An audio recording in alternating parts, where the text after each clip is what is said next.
Breaking news. తూర్పుగోదావరి జిల్లా ఎర్నగూడెం వద్ద ఘోర రోడ్డు ప్రమాదం జరిగింది. అదుపు తప్పిన ఓ కారు డివైడర్ను దాటి ఎదురుగా వస్తున్న మరో కారును ఢీకొట్టింది. తెల్లవారుజామున జరిగిన ఈ ఘటనలో ముగ్గురు మృతి చెందగా 4 తీవ్రంగా గాయపడ్డారు. గాయపడ్డ వారిని ఆసుపత్రికి తరలించారు. ఆ కారు రాజమండ్రి నుంచి విజయవాడ వెళ్తుండగా ప్రమాదం జరిగింది. పోలీసులు కేసు నమోదు చేసి దర్యాప్తు చేస్తున్నారు.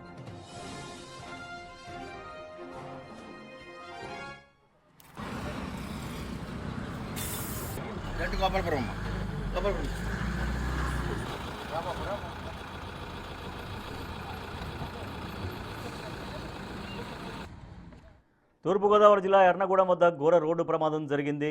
మా ప్రతినిధి సాగర్ మరింత సమాచారం అందిస్తారు. సాగర్, ఆ ప్రమాదంలో ముగ్గురు చనిపోయారు, సో 4 గాయపడ్డారని చెప్తున్నారు. సో వాళ్ళ పరిస్థితి ఎట్లా ఉంది అండ్ ఈ కారు ఎక్కడి నుంచి ఎక్కడికి వెళ్తుంది, అసలు ఈ ప్రమాదం ఎట్లా జరిగినట్టుగా ప్రాథమికంగా చెప్తున్నారు?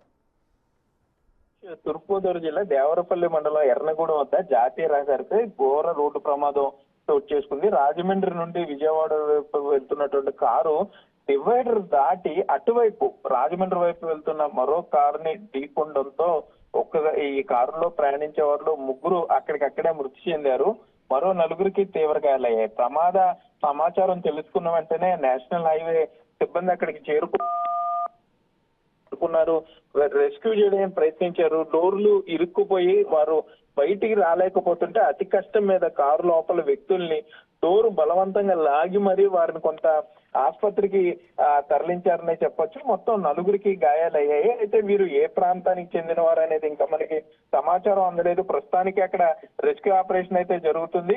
ట్రాఫిక్ జామ్ అవ్వకుండా ఆ జాతీయ రహదారిపై ఉన్నటువంటి కారులను పక్క తొలగిస్తున్నారు. మరోపక్క చనిపోయిన వారి వివరాలు కూడా పోలీసులు సేకరిస్తున్నారు. అయితే అతి వేగం ప్రమాదానికి కారణమా లేకపోతే కారుకి సంబంధించి ఏదైనా మెకానికల్ డిఫెక్ట్ తో ఈ విధంగా ప్రమాదం జరిగిందా అనే దాని మీద అయితే ఇటు దేవరపల్లి పోలీసులు పూర్తి స్థాయిలో సమాచారం అయితే సేకరిస్తున్నారు. గాయపడ్డ వారిని గోపాలపురం ఎయిర్ హాస్పిటల్ తరలించారు. వారికి అక్కడ ప్రస్తుతం చికిత్స అందుతుంది. రాజేష్.